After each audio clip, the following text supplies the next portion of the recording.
వాగ్దానము మంచి ఆలోచనలతో నిన్ను నడిపించెదను. కీర్తన 32:8. నీకు ఉపదేశము చేసేదను, నీవు నడవలసిన మార్గమును నీకు బోధించెదను. నీ మీద దృష్టి ఉంచి నీకు ఆలోచన చెప్పెదను. ఈ ప్రపంచంలో పెద్ద పెద్ద వారికి, దైవభక్తులకు దేవుడు ఆలోచనలను ఇచ్చి నడిపించారు. పిల్లల పట్ల తల్లిదండ్రులు ఆలోచన కలిగి ఉంటారు. వారికి మంచి మంచి ఆలోచనలు చెప్పి పైకి తీసుకురావాలని ఆశిస్తూ ఉంటారు. పిల్లలు తల్లిదండ్రుల ఆలోచనలను గైకొని వాటి ప్రకారం నడుచుకుంటే గొప్ప ఆశీర్వాదం పొందుతారు, గొప్పవారవుతారు. కీర్తనల గ్రంథము 45. దేవా, మా ఎడల నీకున్న తలంపులు బహు విస్తారములు. ప్రియ దేవుని బిడ్డలారా, దేవుని పిల్లలమైన మన పట్ల దేవుడు గొప్ప ఆలోచన తలంపు కలిగి ఉన్నాడు. ఆమెన్. ఒక్క ఐడియాతో నీ జీవితాన్నే మార్చివేస్తుంది. ఒక్క ఐడియా నీ జీవితాన్నే మార్చివేస్తుందని అంటుంటారు కదా. అలాగే దేవుడు ఆశ్చర్యకరుడు, ఆలోచనకర్త, గొప్ప ఆలోచనలు ఇచ్చి నడిపిస్తాడు. సైతాను కూడా ఆలోచనలు ఇస్తాడు. కీర్తన 1:6-12 వరకు దాని ప్రకారము. కానీ వాని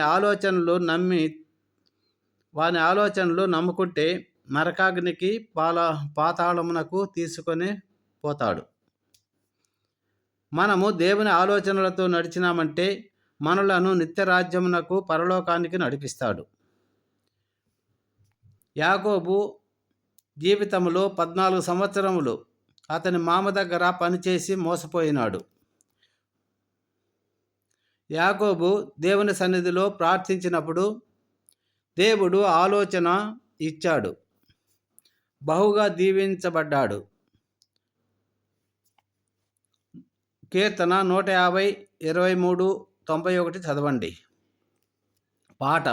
నడిపిస్తాడు నా దేవుడు, శ్రమలోనైనా నన్ను విడువడు.